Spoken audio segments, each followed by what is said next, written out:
1382ခုနှစ်ဝါကောင်လကွယ်နေ့2020ပြည့်နှစ်စက်တင်ဘာလ10ရက်နေ့နေ့လယ်တွင်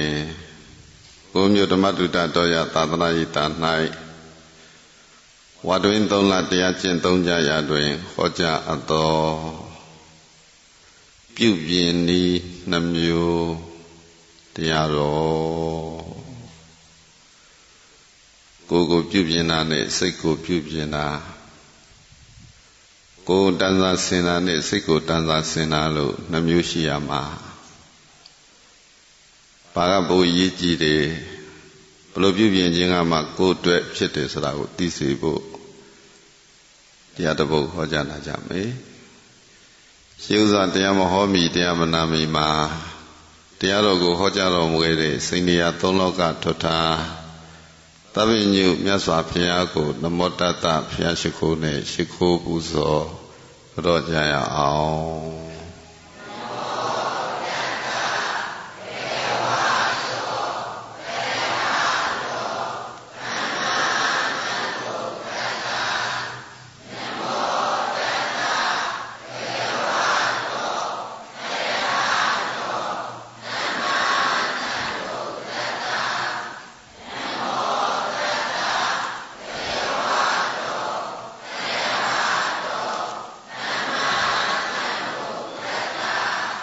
ရဟ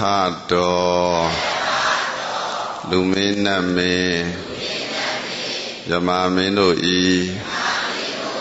ဝဆင်းကိုရောပူဇော်ထူးကိုခန္တော်မူလိုက်ပါပြီထသောရဟတော1500ကိလေသာမှာဝေကွာတော်မူတတ်ပါပြီထသောရဟတောစိတ်ွယ်ရာ၌ပင်မကောင်းမှုကိုပြုတော်မမူပြောတော်မမူကြံစီတော်မမူတတ်ပါပြီထသောရဟတောကိလေသာမံသဘုံယံကိုအောင်တော်မူနိုင်တော်မူတတ်ပါပြီထသောအရဟတောတန္တရာစေကံကွတ်တို့ကိုပေဖြက်ခုတ်ထွင်သုတ်တင်တော်မူတတ်ပါပြီထသောသမ္မာသမ္ဗုဒ္ဓတ္တမဖောက်မပြန်တရားမှန်ကိုဆရာမကူတရားမူဉာဏ်ဖြင့်ထိုတွင်၍သိမြင်တော်မူတတ်ပါပြီထသောတတ္တဗဂဝတောဣတရိယဓမ္မယတ္တတိရိကာမပယတ္တမိ36ဒီနှင့်ပြည့်စုံတော်မူသောထိုမြတ်စွာဘုရားအားနမောနမမိရှိခိုးပါ၏ရှင်ဘုရားနမောနမမိကိုယ်နှုတ်နှလုံးသုံးပါးပြောင်းပြော့မန်ကိုလျော့၍ကြော့ရိုးကျိုးလက်စုံမိုးကရှိခိုးပါ၏ရှင်ဘုရားအလောဘုရားရှင်ကိုရှိခိုးပူဇော်ပါ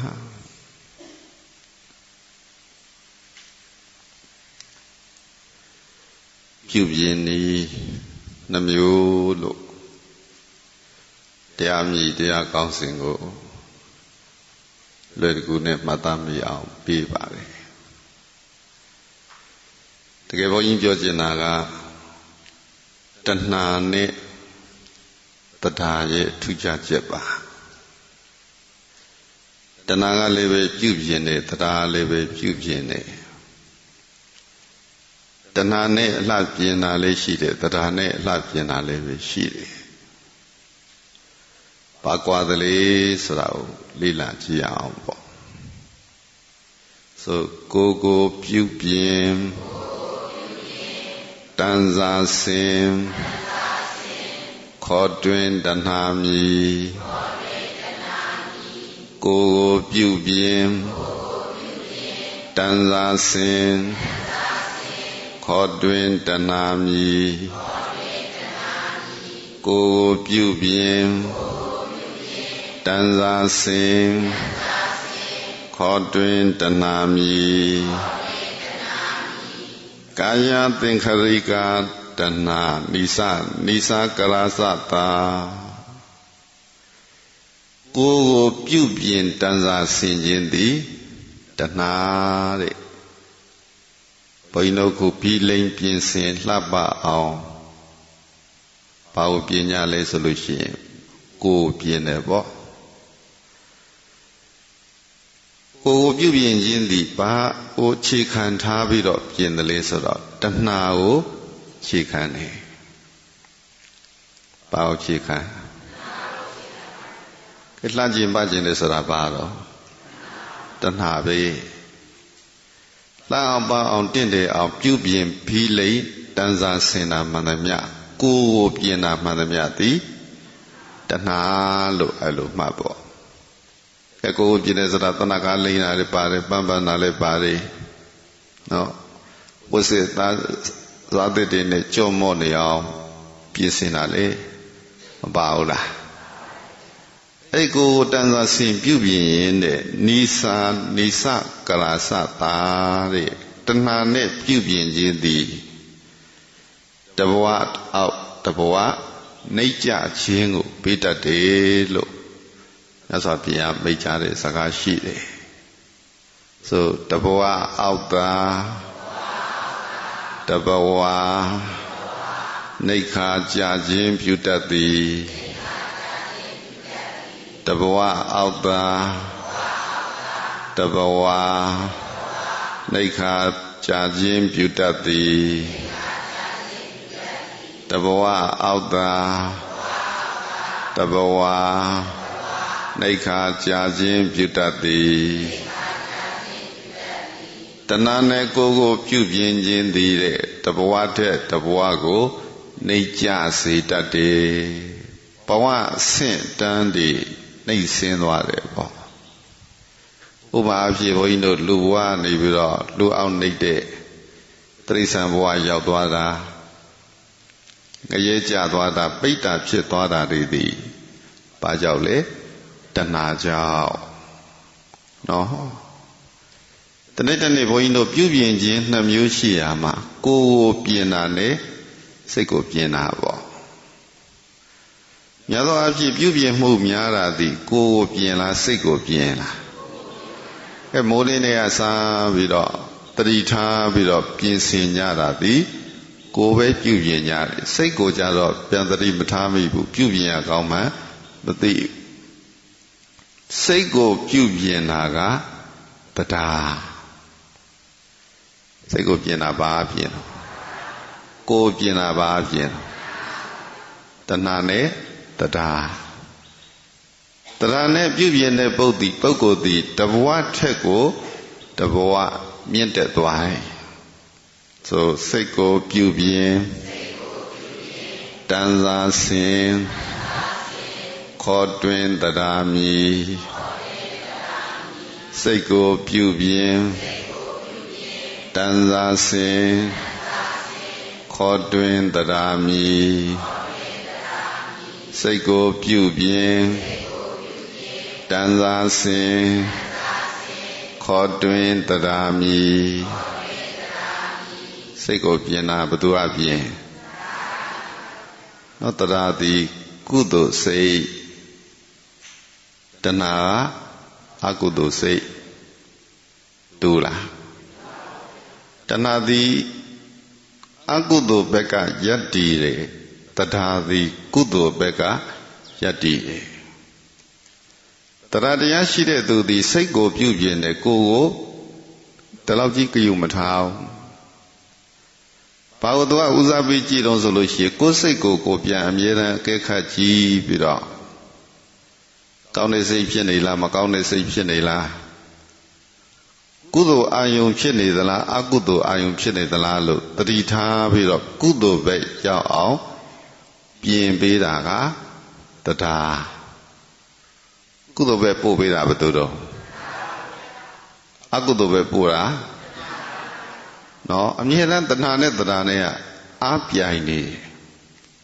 ကဲကုသိုလ်ကောင်းမှုလုပ်ချင်တယ်သူကနှိုးစော်တရားနှိုးစော်အပျော်ပြောဘက်ကိုသွားကျင်တယ်ဆိုတာဘယ်သူကနှိုးစော်တဏှာနှိုးစော်တယ်တူလားတရားနောက်ကိုလိုက်တဲ့သူသည်ကုသိုလ်ကောင်းမှုတွေလုပ်ဖြစ်တယ်တဏှာနောက်ကိုလိုက်သူကအကုသိုလ်ပဲပြုဖြစ်တယ်ပေါ့မြဲတမ်းကြည့်ရတဲ့ကုသိုလ်နဲ့အကုသိုလ်တည်တည်ချာချာသိကျင်လို့ရှိရင်တဏှာနဲ့တရားကိုသတိထားတရားတရားသည်စိတ်ကိုပြုပြင်တယ်တဏှာကကိုယ်ပြုပြင်တယ်အကျိုးရလဒ်ချင်းလည်းပဲမတူဘူးတဲ့တဏှာနဲ့ကိုယ်ကိုပြင်တဲ့သူသည်တဘဝတည်းတဘဝနှိပ်ကြတယ်တရားနဲ့စိတ်ကိုပြုပြင်သူသည်တဘဝတည်းကိုတဘဝမြင့်တက်လာတယ်စိတ်တသင်္ခရိကတတာဥစ္စာကရာစတာဆိုတဘဝထက်သာတဘဝမြင့်ငါမြတ်ချင်းပြုတတ်သည်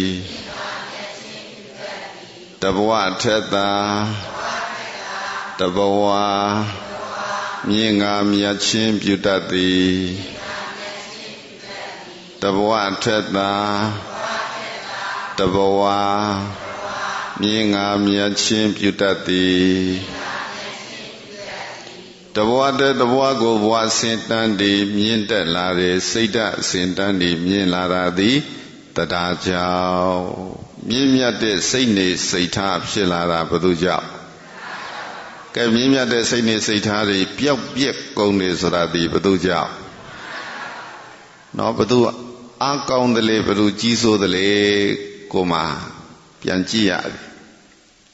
ဒီချိန်မှာတဏှာနဲ့တရားဘာဖြစ်နေတယ်လဲဒီနေ့မှာတဏှာနဲ့တရားဘာဖြစ်နေတယ်လဲပြန်ခြုံကြည့်လိုက်လို့တဏှာကအာသာတယ်ဆိုလို့ရှိရင်ကိုယ်ဘဝသည်နှိမ့်ကျသွားမှာတရားကသာအာကောင်ထက်တန်နေတဲ့ဆိုရင်တဲ့ဘဝတွေစင်တန်းတွေမြင့်လာလိမ့်မယ်ကဲလူကနေပြီးတော့လူစင်းရဲကနေပြီးတော့လူချမ်းသာဖြစ်တယ်လူဘဝကနေပြီးတော့နတ်ဘဝရတယ်စရှိတဲ့ဖြစ်မကောင်းတဲ့နေရာကနေကောင်းတဲ့နေရာမကောင်းတဲ့ဘုံကနေကောင်းတဲ့ဘုံစည်းစိမ်ချမ်းသာတွေပြည့်စုံတဲ့ဘုံဘဝတွေကိုရောက်စေတာလေးပဲတရားပဲနော်ကောင်းကျိုးချမ်းသာတွေကိုရစေတာဘယ်သူကရစေကောင်းကျိုးချမ်းသာတွေကိုပျက်စီးစေတာဘယ်သူကလဲအဲ့တော့ဒီတရားနဲ့တဏှာတို့ရဲ့ထူးခြားချက်ကိုနောက်တစ်ခုဘုန်းကြီးတို့စာပေမှာပြတာရှိသေးတယ်ဆိုရှုခြင်းဘွယ်ရာအာယုံမှာပြောကားကျက်စားတဏှာမီ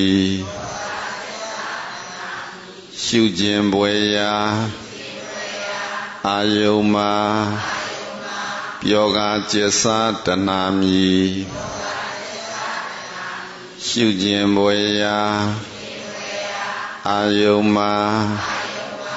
ပြောကားကျက်စားတဏှာမီရှုခြင်းသပွဲအာယုံမျိုးစုံတွေပေါ်မှာပျော်ပါနေတာနော်နှစ်သက်သဘောကျစရာဆွဲဆောင်မှုကောင်းတဲ့အာယုန်တွေနောက်ကိုကောက်ကောက်ပါအောင်တိုက်နေတာဘာလို့လဲတဏှာနော်မျက်စိကမြင်တယ်နားကကြားတယ်နှာခေါင်းနဲ့အနံ့ရတာတွေနော်အနံ့တွေခံစားတယ်အရသာတွေခံစားတယ်ထိတွေ့တွေခံစားတယ်ဆိုတဲ့နေရာမှာကာမဂုဏ်အာယုန်တွေနောက်ကိုလိုက်ပါနေတာသည်တဏှာပါတတဏိယေရတတဏှာအဲ့တော့တ ရှုကျင်ပွဲရအာယုံမှာတဏှာကလိုက်စားတတ်သလိုတရားကလည်းပဲသူ့အာယုံရှိတယ်ပေါ့ဆိုကိုကျင့်သီလကောင်းသမျှခာယစိကတရာမီကိုကျင့်သီလကောင်းသမျှခာယစိကတရာမီကိုကျင့်သီလကောင်းသမျှခာယစိကတရာမီရှုခြင်းပွဲအာယုံမျိုးစုံနောက်ကိုလိုက်ပါသွားတာကတဏှာကိုကျင့်သီလကောင်းသမျှကိုခာယစိကတတ္တာသီလဘက်ကိုလိုက်တတ်တာသည်တရားပါတဏှာကကိုကျင့်သီလထိမ့်သိမ့်မှုမရှိဘူးတဲ့တရားကိုကျင့်သီလထိမ့်သိမ့်မှုရှိတယ်တရားဘက်ကိုလိုက်ပါတဲ့ပုဂ္ဂိုလ်သည်သီလစောင့်ဖို့လည်းဝန်မလေးဘူးပေါ့ဘုန်းကြီးတို့ဒါနကောင်းမှုပြုတဲ့နေရာမှာလည်းပဲတရားလိုသလိုသီလစောင့်ရမှာလည်းပဲပါလို့တော့နောက်တရားမပါလို့ရှိရင်ရရဲ့လား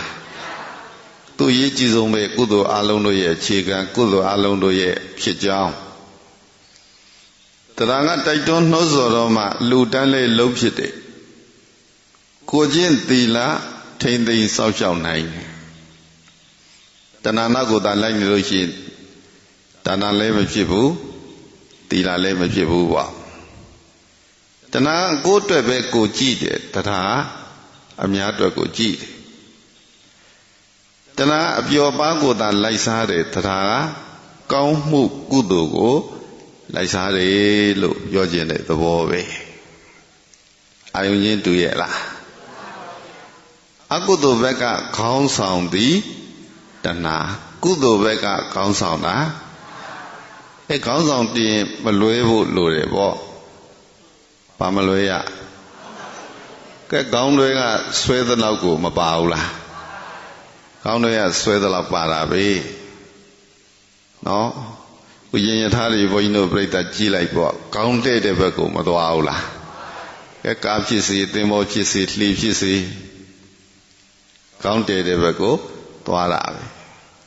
တဏှာကိုခေါင်းတည်မိတယ်တဏှာကိုခေါင်းဆောင်ထားမိတယ်ဆိုရင်သွားတဲ့လမ်းကတစ်မျိုးတရားကိုခေါင်းဆောင်တင်မိတယ်ဆိုလို့ရှိရင်သွားတဲ့လမ်းကတစ်မျိုးတလန်းနဲ့သွားရဲ့လားတလန်းနဲ့မသွားဘူးတလန်းစီပဲနော်သူတို့နှစ်ခုသည်အမြဲတမ်းတလန်းစီပဲတရားတရားသည်ရှုခြင်းမွေရအာယုန်တွေမှာပျော်ပါကျဆာနေတတ်တယ်တရားတရားသည်တဏှာတရားသည်ရှုခြင်းဘွယ်ရအာယုန်တွေမှာပျော်ပါကျဆာနေတတ်တဲ့တရားတရားသည်ကုသိုလ်သီလတွေဘက်မှာမွေ့လျော်ပျော်ပိုက်တယ်နောက်တစ်မျိုးသူ့အကဲခတ်နိုင်တာရှိသေးဆိုရောရှုပ်ပြောင်းရာအာယုန်မှာပျော်ကာကျဆာတဏှာမီရောရှုပ်ပြောင်းရာအာယုန်မှာပျော်ကာကျဆာတဏှာမီရောရှုပ်ပြောင်းရာအာယုန်မှာပျော်ကာကျဆာတဏှာမီကဲတဏှာကရှင်းတဲ့အာယုန်ကြိုက်လားရှုပ်တဲ့အာယုန်ကြိုက်ရှုပ်ထွေးပွေလီနေတာကိုသဘောကျတာပါတော့ဟဲ့သူကဘယ်တော့မှရှင်းရှင်းလင်းလင်းမနေခြင်းဘူးနော်ရှင်းနေခြင်းသာစင်ကြယ်တန့်ရှင်းတဲ့အာယုန်ကိုနှစ်သက်တာကတရားတဲ့ဆိုစင်ကြယ်တန့်ရှင်းအာယုန်တွင်ချင်းနှင်းကျဆာတရားမီစင်ကြယ်တန့်ရှင်းအာယုန်တွင်ချင်းနှင်းကျဆာတရားမီစင်ကြယ်တန့်ရှင်းအာယုန်တွင်ချင်းနှင်းကျဆာတရားမီစ င်ကျဲတဲ့အာယုံတန်ရှင်းတဲ့အာယုံမှာကျင်လေကျစားတာကတရားရှုပ်ထွေးရောပြောတဲ့အာယုံမှာကျင်လေကျစားတာကကဲလူစုလူဝေးရှုပ်ရှုပ်ထွေးထွေးနဲ့မှကြိုက်တယ်ဆိုတာပါတော့ရှင်းရှင်းလင်းလင်းနေခြင်းလေဆိုတာတရားနော်တူလားခုဘုန်းကြီးတို့တယောက်တည်းနေပြီးတော့တရားဓမ္မကျင့်နိုင်တယ်အေးစီစီတိတ်တိတ်ဆိတ်ဆိတ်ငြိမ်ငြိမ်သက်သက်နဲ့တရားဓမ္မတွေရှုမှတ်ပွားများနေနိုင်တယ်ဆိုတာဘယ်သူကြောက်တော့တရားရှိတဲ့သူကတရားနဲ့ပြောတယ်တရားရှိရင်ဘာနဲ့ပြောတဏှာတရားနဲ့ပြောနိုင်လားပြင်းစရာကြီး6ကပ်နေတာပဲဘာမှလည်းမရှိဘူးဆိုပြီးတော့ညင်းငွေတာဘယ်သူတော့တဏှာနော်ကဲတောကြောင်တောင်ကြောင်စိတ်ငြိမ်ရရက်တယ်မှာနေနိုင်တာဘယ်သူကြောက်တော့မနေနိုင်တာမနေနိုင်ဘူးအာယုန်တွေကရှင်းနေတယ်ရှင်းနေတဲ့နေရာမှာမကြိုက်တာသည်တဏှာရှင်းသမျှကိုနှစ်သက်သဘောကျနေတာသည်တရားကဲအာယုန်တွေရှုပ်နေတယ်ဆိုတဲ့ဥကဘုန်းကြီးတို့စိတ်ကလည်းပဲရှင်းမှလားရှုပ်မှာစိတ်ကလည်းရှုပ်နေမှာပေါ့တဏှာနဲ့နေတဲ့ပုဂ္ဂိုလ်တွေဘယ်တော့မှစိတ်မကြည်လင်ဘူးအမြဲတမ်းနောက်ကြည့်ရှုပ်ထွေးပြီးတော့မနေရဘူးလားတရားနဲ့နေတဲ့သူကတော့စိတ်ထဲမှာရှင်းလင်းနေတဲ့အတွက်ကြောင့်မို့လို့စိတ်လည်းကြည်လင်နေစိတ်ကြည်လင်ခြင်းနဲ့ဆိုလို့ရှိရင်ဘာနဲ့နေရကဲတရားဖြစ်နေတဲ့အချိန်ခါမှာစိတ်တွေကငြိမ်းချမ်းနေတဏှာဖြစ်နေတဲ့အချိန်ခါမှာစိတ်ကပူလောင်ပြီးတော့ဘလောင်ဆူနေတယ်နော်မအေးငြိမ်းတော့ဘူးငြိမ်းသေးလားမငြိမ်တဲ့အာယုံကိုကြိုက်တာကတဏှာငြိမ်တဲ့အာယုံကိုကြိုက်တာကဲအခုတရားအထုတ်နေတယ်တရားလုံးနေတယ်တရားရှုမှတ်နေတယ်ကြောင်းကံမရမှနေတယ်ဆိုတာငြိမ်တဲ့အာယုံလားမငြိမ်တဲ့အာယုံငြိမ်တဲ့အာယုံကိုဘယ်သူကကြိုက်ကဲငြိမ်တဲ့အာယုံကိုမကြိုက်တာဘယ်သူတော့မကွာဘူးလားကွာတယ်အဲ့ဒါကိုယ့်ကိုယ်ပြန်သတိထားဖို့ကိုယ်စိတ်အခြေအနေကိုပြန်ပြီးတော့အကဲခတ်ဖို့နော်ဆူရပူရအာယုန်တွေမှာနှစ်သက်သဘောကျနေတာသည်တဏှာကပူတဲ့သဘောရှိတယ်တရားကအေးတဲ့သဘောရှိတယ်ရင်နဲ့ပူနေတယ်ဆိုလို့ရှိရင်တဏှာဖြစ်နေတာလားတရားဖြစ်တယ်တဏှာဖြစ်နေတာရင်နဲ့အေးနေတယ်ဆိုလို့ရှိရင်ဘာဖြစ်တရားဖြစ်နေတယ်ကဲကုသိုလ်ကောင်းမှုအာယုန်တွေနဲ့ဖြစ်ပေါ်နေတဲ့အချိန်ကစိတ်ထဲမှာအေးနှလုံးထဲမှာအေးငြိမ်းချမ်းပြီးတော့နေတယ်ပေါ့ကုသိုလ်အာယုန်တွေပြောက်ကွယ်နေတဲ့အချိန်ကလူကျင်မှုနှစ်သက်မှုတမဲမှုလိုလားမှုတောင်းတမှုတဏှာတွေဖြစ်နေတဲ့အချိန်ခါမှာပူလောင်ပင်ပန်းဆင်းရဲနေရတယ်ဒီတော့ဆင်းရဲကြောင်းသည်တဏှာချမ်းသာကြောင်းသည်တရားကဲချမ်းသာရာကိုရှားခြင်းပါတယ်တပြည့်တော်တို့ချမ်းသာခြင်းလေကိုယ်လည်းချမ်းသာစိတ်လည်းချမ်းသာနဲ့နေခြင်းလေဆိုလို့ရှိရင်ဘုန်းကြီးတို့ပြိဿကဘာဝရှားမှာဘု து အားကိုရမှာတရားအားကိုဘု து ကိုရှောင်ရမှာတဏှာကိုရှောင်ကဲလူမိုက်နဲ့လူလိမ္မာနှမျိုးကြည့်ပေါ့ဘုန်းကြီးတို့မင်္ဂလာသုံးပါမြတ်စွာဘုရားပြောတယ်လူမိုက်ကိုဘာလို့ရမလို့ဘု து ပေါင်းရနော်အတိဝနသဘာလနာပဏိတာနိသသေဝနာမဟုတ်လားတရားနဲ့တဏှာမှာဘယ်သူကလူမိုက်တဏှာလူမိုက်ကိုပေါင်းရမှာလားရှောင်ရမှာလူလိမ္မာတရားကိုပေါင်းရမှာလားရှောင်ရမှာအဲ့ဒါပဲကိုပေါင်းရမဲ့သူဒီတဏှာလားတရားလားလို့ကြည့်ယမယခမှာကိုယ်စိတ်ထဲမှာတရားတရားပေါ်တယ်ယမယခမှာတဏှာတရားပေါ်တယ်ပေါ့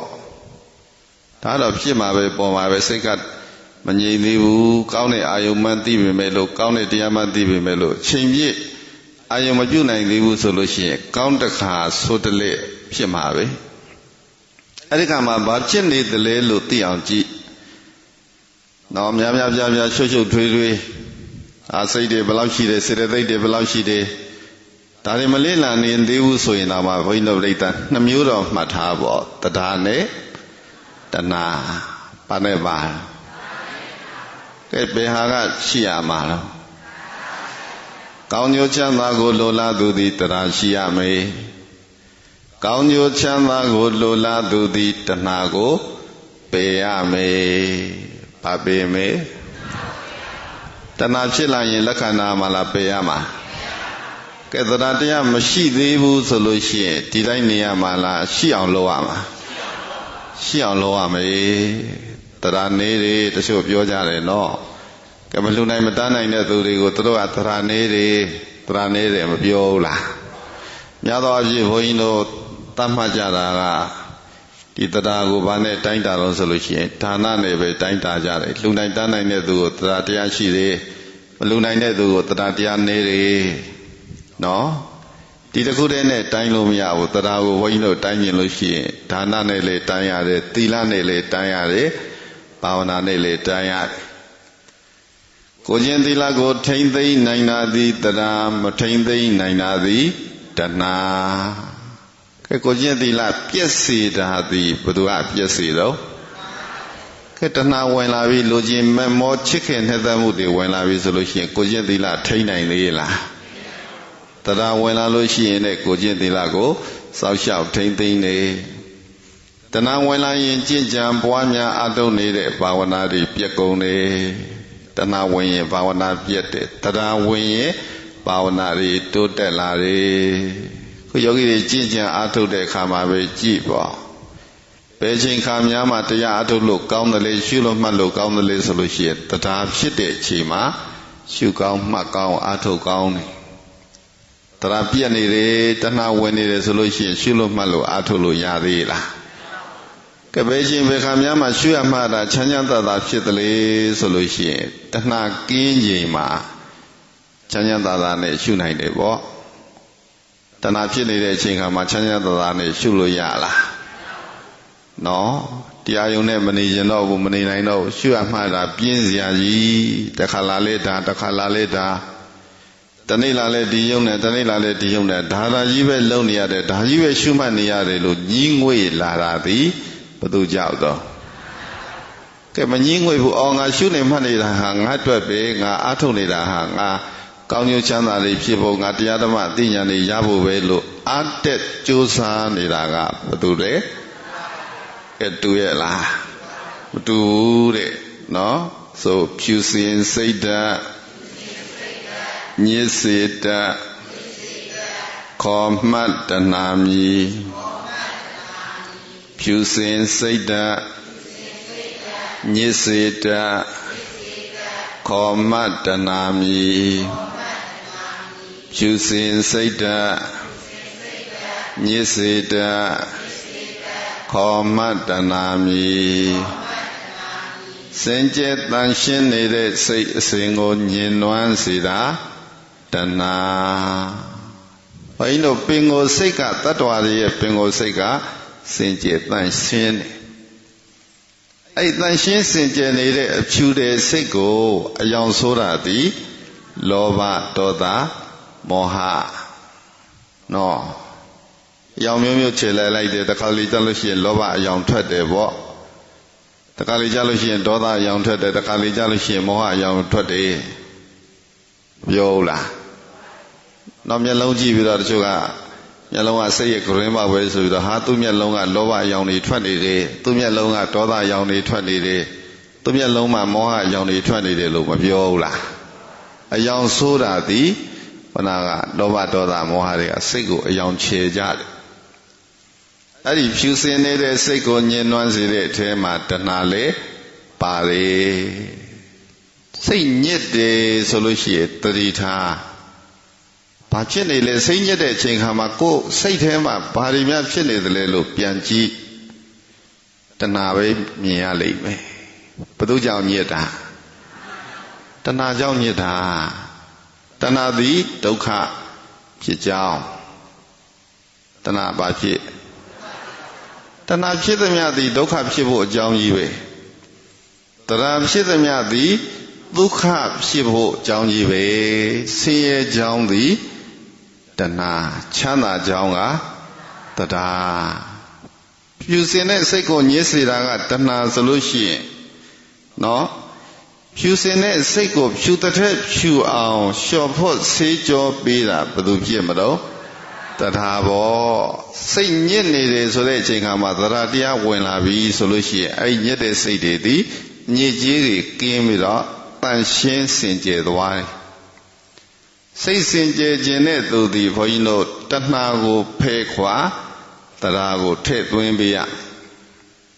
ကိုယ်တဏ္ဍာမှာကိုယ်စိတ်ထဲမှာဗာထည့်ပေးရမယ်တရားထည့်ပေးတရားဖြစ်အောင်လုပ်တရားဝင်လာအောင်လုပ်အဲ့ဒါဆိုလို့ရှိရင်ဖြူတဲ့စိတ်တွေဖြူတဲ့ဖြူမယ်ညစ်နွမ်းနေတဲ့စိတ်တွေလည်းဖြူစင်လာလိမ့်မယ်ပေါ့ဆိုလူအကြိုက်သာသူ့အကြိုက်သာလိုက်သူမှာပူဇာဒုက္ခရလေသည်သူ့အကြိုက်သာလိုက်သူမှာပူဇာဒုက္ခရလေသည်သူ့အကြိုက်သာလိုက်သူမှာပူဇာဒုက္ခရလေသည်ဖြူစင်တဲ့စိတ်ကိုညစ်စေတဲ့တဏှာကြိုက်ကိုလိုက်သူမှာပူလောင်ပင်ပန်းဆင်းရဲတဲ့ဒုက္ခတွေသာလိုက်လာတယ်။ဘာကြိုက်တဲ့လဲတဏှာအကြိုက်ဘာကြိုက်လဲတဏှာကြိုက်လိုက်ရင်ဘာရမှာတော့ဒုက္ခရတယ်တဏှာနောက်လိုက်ပါရနော်တခါလေကြားလို့ရှိရင်ဘုန်းကြီးတို့စိတ်ကတဏှာကိုမလွန်ဆန်နိုင်ဘူးဒါမကောင်းမှန်းသိတယ်ဒီလိုစိတ်ကမကောင်းမှန်းသိတယ်သူဒုက္ခပေးမှပဲလို့သိတယ်ဒါပေမဲ့လို့ तू ကအားကြီးနေအားကောင်းနေတဲ့ခါမှာကိုကလက်လျှော့အရှုံးပေးလိုက်ရတာမရှိဘူးလားနောက်တစ်ခါလေကြားလို့ရှိရင်ကောင်းတဲ့စိတ်နဲ့မကောင်းတဲ့စိတ်အားပြိုင်နေတဲ့ခါမှာကောင်းတဲ့စိတ်ကရှုံးသွားတယ်ကဲကုသိုလ်နဲ့အကုသိုလ်ပေါ့ကုသိုလ်လုပ်ဖို့ကိစ္စစဉ်းစားရင်းနဲ့မလုပ်နိုင်ဘူးကုသိုလ်လုပ်ဖို့စဉ်းစားနေပါတယ်ကြိုးစားနေပါတယ်မလုပ်နိုင်ဘူးဆိုတာဒီကုသိုလ်ကရှုံးနေတာလားနိုင်နေတာရှုံးနေတာပဲနော်အာတပိတော်တို့တရားထုတ်ခြင်းနဲ့ဗျာတရားလုပ်တယ်လုပ်ခြင်းပါတယ်ဒါပေမဲ့လို့မရသေးဘူးလို့ပြောနေတာဒီတဏှာကိုနိုင်နေတာလားရှုံးနေတာအဲ့တဏှာကိုရှုံးပေးနေရလို့မလုပ်ဖြစ်တာပေါ့ဒါလို့မဟုတ်လားတဏှာကြိုက်ကိုလိုက်နေသူတွေမှာဒုက္ခဆင်းရဲတွေသာရလာလိမ့်မယ်မနိုင်မချင်းဘုန်းကြီးတို့ပြိဿမှာဒုက္ခဆင်းရဲတွေပဲဖြစ်စေမှာသည်တဏှာကဖြစ်စေမှာဖြူကတရားအမဲကတဏှာဖြူတာကိုမဲအောင်လုပ်ပြတာဘယ်သူလုပ်ပြလဲတဏှာလုပ်တယ်မဲနေတာကိုဖြူအောင်လုပ်မှာကဘယ်သူကလုပ်မှာတရားကလုံးမာတဲ့ဆိုဖြူစင်စိတ်ဓာတ်ကြည်စေတတ်ခေါ်မှတ်တရားမီဖြူစင်စိတ်ဓာတ်ကြည်စေတတ်ခေါ်မှတ်တရားမီဖြူစင်စိတ်ဓာတ်ကြည်စေတတ်ခေါ်မှတ်တရားမီစိတ်ကိုဖြူစင်စင်ကြယ်စေတာသည်ဘယ်သူလဲတရားပါမဲစေတာသည်တဏှာဖြူစေတာကတရားဘုရားဟောတဲ့ထဲမှာကန္နာဓမ္မတဲ့ဖြူစင်စေတဲ့တရားသုက္ကဓမ္မနော်ဖြူစင်စေတဲ့တရားဆိုတာလည်းရှိတယ်ကန္နာဓမ္မမဲညစ်စေတဲ့တရားဆိုတာလည်းရှိတယ်အပင်ငရဲကိုရောက်ကြောင်းဖြစ်တဲ့တဏှာသည်မဲညစ်တဲ့တရားပေါ့ဘာလို့သူ့ကိုမဲတယ်လို့ပြောတော့ဆိုလို့ရှိရင်အပင်ငရဲကိုရောက်စေတတ်လို့တရားကိုဘာလို့ဖြူစင်စေတယ်လို့ပြောသလဲဆိုရင်လည်းကောင်းရာတုကတိကိုရောက်စေတတ်လို့ဘုန်းကြီးတို့တချို့ကောင်းရာတုကတိလား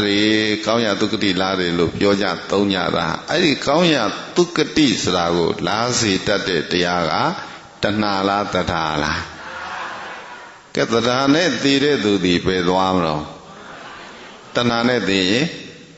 အပေဒုက္ခတိပဲသွားမှာပဲ nó có nhà tôi đi lá bà gì lúc mà lâu với su tông pin này đi tôi à tân hà ai view tân hà này tỷ lệ xịn bà lố mà có nhà tôi đi có mà giao này một tốt này à hầu vụ về lý vùng tí tân hà này à có này cả mà tôi đi vùng tí có nhà tôi đi rồi là đi thật hà này bông này tu là tu này cô này nó 여기 보고 니야마가 tân hà này 니야마라 thật hà này 니야마 ấy tân hà này mi mà bé cô này là cái đó tu lù lại bị đó tu mà nhiên sản này miu bỏ còn này mi piao à thật hà này mi bé cô giao là thật hà áo câu này solution xiên đó thật hà chạy cô lại lù xiên chú sinh này sẽ cô chỉ lên sẽ đặt để thật hà chạy cô lại để tu mà chán là tu khá miêu đi phía là đi so tu chạy ta lại tu mà đông bia tu khá ya lì đi tu chạy ta lại tu mà đông bia tu khá ya lì đi tu chạy ta lại tu mà đông bia tu khá ya lì đi tara chạy cô lại này để tu đi lu chán ta na chán ta nibbān chán ta tông miêu nó phải đâu chán ta lu trên này số đấy nhà mà chán ta tu khá cả tông miêu chỉ đấy lu chán ta ye na chán ta ye nibbān chán ta ye bỏ lu chán ta chỉ có bí xoan này là lệ về ta về cô sĩ dân ông xã này bí sống bị đó chán ta chơi quan đi để tu đi phải nó bị đại bá sĩ cái lô lê lô tu bua trong biên chỉ ta sĩ cái bá sĩ cái nắp gì thằng nào nó cái giống này đấy sĩ dân chán ta bí sống ra đấy nát đi bá lô nắp gì giao tới ta giao đi bà giao ta na tani này bố nhìn biểu cái đấy Devata Nuttati rồi là nát đi công nghệ công ngô na long tuyên sinh nhiên à cái đó mà ta chỉ lo nát bị giao đến ngã mà lấy về ta chỉ để lo ấy lo lấy chinh thu ra chinh sa ra nát đi có tất cả nhà mà tha bị đó ta đâu có san nemu na tiền bị đó cô mà chỉ để công nghệ tiền đi phía ao lý chuyện à đi Devata Nuttati ấy đó nắp gì chán là rồi đấy chán là tu khá của bí này là lệ về ta về nibbān chán là của bí xoan này là đi lệ về ta chỉ bà lấy mê ta chạy của lại này để tu ta nêm như mà yết đi này để tu thì tông miêu đó chán là tu khá thì ya này nè ta nêm như mà yết này để tu ta chạy của lại này tu thì chán ta tông miêu này lối cho mê bà lâu về chán ta trên này biểu tân hà nào lại lối xiên nó chán ta ya này mà là mà ya này bù đấy bây giờ có làm gì có mấy con trâu trẻ tụt tiêu nhớ sao bây giờ đấy tất cả đi mà nhớ bà mà su về khăn đi ra chỉ cho bà đi nhớ sao bây giờ ấy tất cả đi mà su này đấy nhớ đi bà nhớ bà lên nhớ sao bây giờ là thế đâu cả bây giờ chỉ có mấy con trâu trẻ tụt đi mấy nhớ trẻ tụt đi bỏ bông ra miêu này về tất cả mà tí thà của mấy đã lấy xí để tất cả cô thiên là mà nó tay xài này nhìn này mấy làm nhiều lấy xí đấy tất cả mấy số phía trên yêu sa của tí tiền lỗ mấy làm nhiều lấy xí đấy bỏ cô tao đàn tao bảo thế mà mấy con tao cô bảo nó chỉ là một tao mấy số phía tất cả đi mà su quên nhau này đấy mấy số ra bà cô solo bà lấy mấy số phía ấy là số là mấy số phía cả tất cả đi mà su này ra đấy mấy số ra thì raga mấy số ra bà côပြောlấy solution tân hà về bỏ bà mấy số lấy cái tất cả này mà tân nam nhá su này để sửa đó bởi nó biến á su này để tu đạo mà nia thay à khét hà về là đó yên này chỉ là su đó để lệ su đó để sửa lối chuyện nia thay là khô này bên này u là ở đây là khô này nia thay à khét sinh nhật bên mà ở lâu này là gì tu á lâu đâu tân na á lâu đấy tân na chỉ để tu mà bờ mà thay mà cháu khô này nia thay à miếng là khét này để tu mà puja bên mà nia điตะคุมตะคุအစင်မပြေဖြစ်နေရတယ်ဆိုတာဒီတဏှာပဲစိတ်တိုင်းကိုမကြနိုင်ဘူးဘယ်တော့မှစိတ်တိုင်းကြအောင်လုပ်ပြီးလို့မရဘူးအလိုပြည့်အောင်လုပ်ပြီးလို့မရအောင်စိတ်ကျဉ်တ်သွားအောင်ဖြည့်ဆည်းပြီးလို့ကိုမရနိုင်ဘူးဆိုတာဒီတရားလားတဏှာလားကဲတဏှာကစိတ်ကျဉ်တ်မှုကိုမပြီးဘူးကဲဘလောက်ပြီးဘလောက်ကြွေးမဝနိုင်ဘူးဘလောက်ပြီးရဘလောက်ယူမကျေနပ်နိုင်ဘူးဆိုတာဒီတဏှာလားတရားလားမကျေနပ်နိုင်တာဒီတဏှာကျေနပ်အာရနှစ်သိမ့်သွားတတ်တာကတရားဟုတ်ပြီလားရသည်ဖြစ်စေမရသည်ဖြစ်စေကျေနပ်နေတာကဘာတော့တရားကတရားရှိတဲ့သူကဘုန်းကြီးတို့ကောင်းကောင်းစားရမရကောင်းကောင်းဝေါ်ရသည်ဖြစ်စေမောရသည်ဖြစ်စေကောင်းကောင်းနေရသည်ဖြစ်စေမနေရသည်ဖြစ်စေကျေနပ်နေတာဘသူကြောက်တော့ကဲဘလောက်ပဲကောင်းကောင်းနေရမကျေနပ်ဘူးကောင်းကောင်းစားရမကျေနပ်ဘူးဘသူတော့ကျေနပ်အာရမှုကိုဖြစ်စေတာတရားမကျေနပ်နိုင်မတင်းနိုင်မရောက်ရဲနိုင်စေတာသည်တဏှာကဲအဲ့တော့ရွေးချယ်လို့ရပြီရောဘုန်းကြီးတို့ဒီလိုနှစ်ယောက်တဏှာနဲ့တရားဘယ်ဟာကောင်းတယ်ဘယ်ဟာဆိုးတယ်ဒါလို့ဆိုလို့ရှိရင်သိပြီတဏှာနဲ့တရားကိုမှဘာရှိတဲ့လေဘယ်သူနောက်ကိုလိုက်ရမလဲဆိုတာလည်းပဲရွေးချယ်လို့မရဘူးလားဘယ်နောက်လိုက်ရမှာချမ်းသာလို့ခြင်းဘယ်နောက်လိုက်ရကစိတ်ဖြူစင်ခြင်းနဲ့ဆိုလို့ရှိရင်လည်းဘယ်နောက်လိုက်ရကုသိုလ်ကောင်းမှုတွေချစ်ခြင်းနဲ့ဆိုရင်လည်းဘယ်နောက်လိုက်ရတရားနောက်လိုက်ရမှာပဲနော်တဏှာနောက်လိုက်လို့ရှိရင်အကုသိုလ်ပဲဖြစ်မယ်စိတ်ဆင်းရဲမှုပဲဖြစ်မယ်ပူလောင်ပင်ပန်းမှုပဲဖြစ်လိမ့်မယ်စိတ်ထဲမှာမကျေနပ်မှုမငြိမ်းချမ်းမှုပဲရလိမ့်မယ်တူရဲ့လားတူဘာနဲ့ပါတော့ကဲကိုပြင်တာကပါတော့စိတ်ကိုပြင်တာအဲ့ဒီကစပြီးတော့ဘုန်းကြီးတို့သတိထားကြည့်ပေါ့ဘာကိုပြင်ကျင်နေသလဲငါတို့တော့ကိုလှကျင်တာလားစိတ်လှကျင်တာလားပေါ့ဘာလှကျင်တော့စိတ်လှကျင်လို့ရှိရင်ဘာလို့ကိုလှကျင်တာကိုပြုပြင်တာသည်စိတ်ကိုပြုပြင်တာသည်စိတ်ဓာတ်စင်ကြယ်မှုကိုဦးစားပေးတာကတရားစိတ်စင်ကြယ်မှုကိုဦးစားပေးဘုန်းကြီးတို့တကယ်ချမ်းသာတယ်ဆိုတာကလည်းပဲစိတ်ကျဉ်းမှစိတ်စင်ကြယ်မှစိတ်အေးချမ်းမှချမ်းသာမှုကိုရတယ်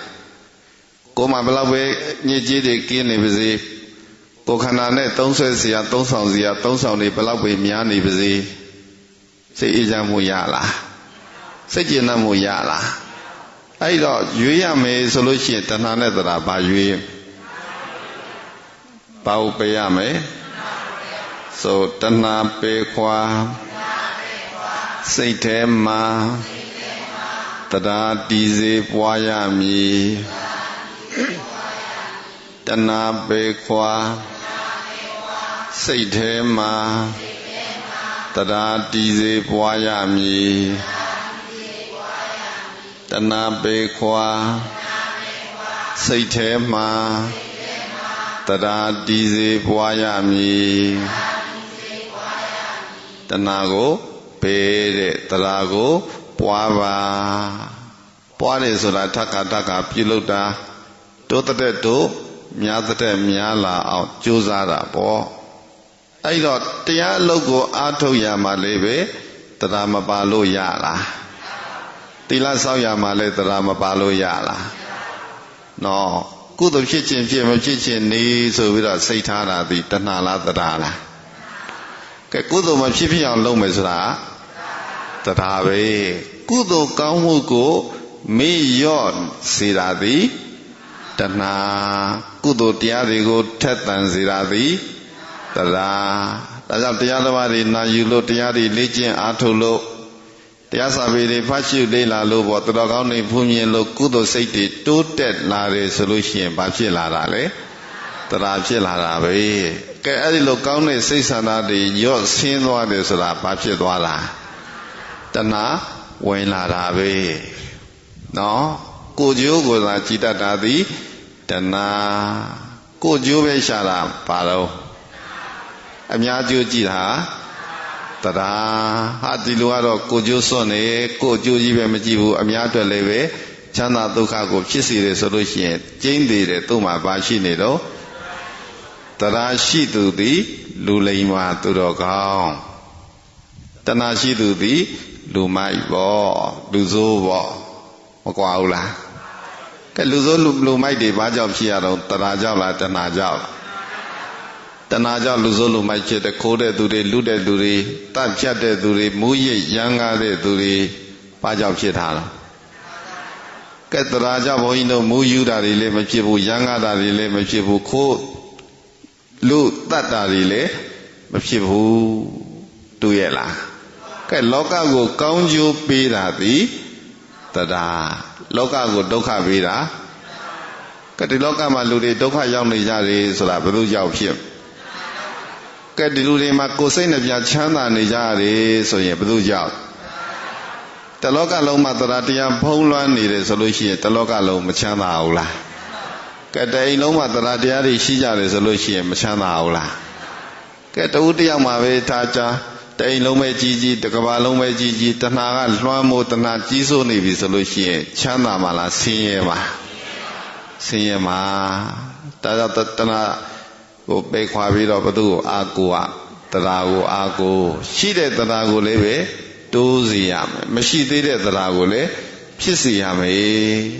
အဲကြောင့်မြတ်စွာဘုရားရှင်လက်ထက်တော်ကဘုရားရှင်ကိုယ်တော်မြတ်ကြီးတရားဟောပြီးလို့တရားနာတဲ့သူတွေ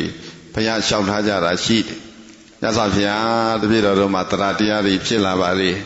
နောက်တရားတရားတွေနိုးကြလာပါတယ်ကုသိုလ်ကောင်းမှုတွေပြုကျင့်စိတ်တွေလည်းပေါ်လာပါတယ်ကုသိုလ်ကောင်းမှုတွေကိုလည်းကြိုးစားပြုပါတော့မယ်လို့လျှောက်ထားကြတဲ့စကားတွေကြည့်လိုက်လို့ရှိရင်တဏှာဖြစ်လို့လားတရားဖြစ်လို့တရားဖြစ်လို့တဏှာဖြစ်တဲ့သူကတော့ဖြစ်ဘုန်းကြီးတို့ကုသိုလ်နဲ့မပြောနိုင်ဘူးနော်ဘာနဲ့ပြောတော့တဏှာကဘာနဲ့ပြောတော့အကုသိုလ်နဲ့ပြောတယ်လောကီအာယုံကာမဂုဏ်တွေနဲ့ပြောနေတာသည်တဏှာလောကီအာယုံကာမဂုဏ်တွေကိုဖြတ်တောက်နိုင်တာသည်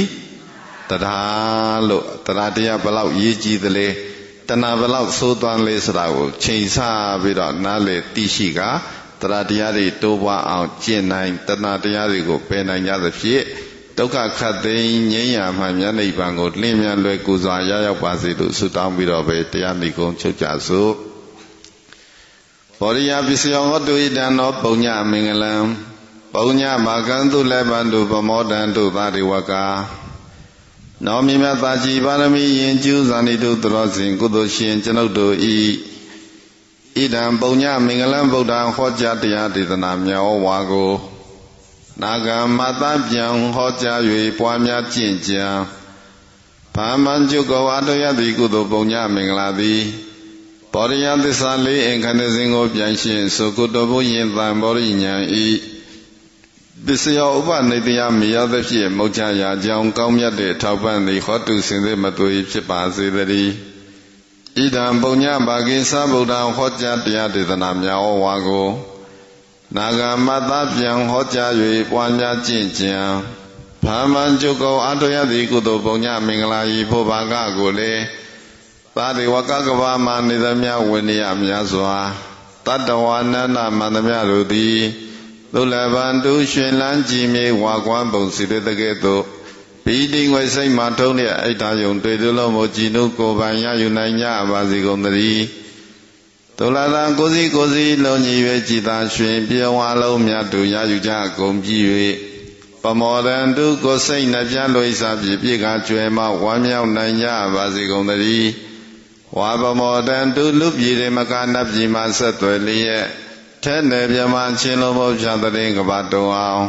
သတ္တံခုံတရားလျံမောက်ကြည့်လျင်ဝါမြဝတ္တာပတ္တနာအောင်စုခါကပြုလျက်သာဓုတံအောင်နမိတ်ဖြစ်အောင်ဘိသိက်သွန်လောင်းနိုင်ကြပါစေကုန်သတည်း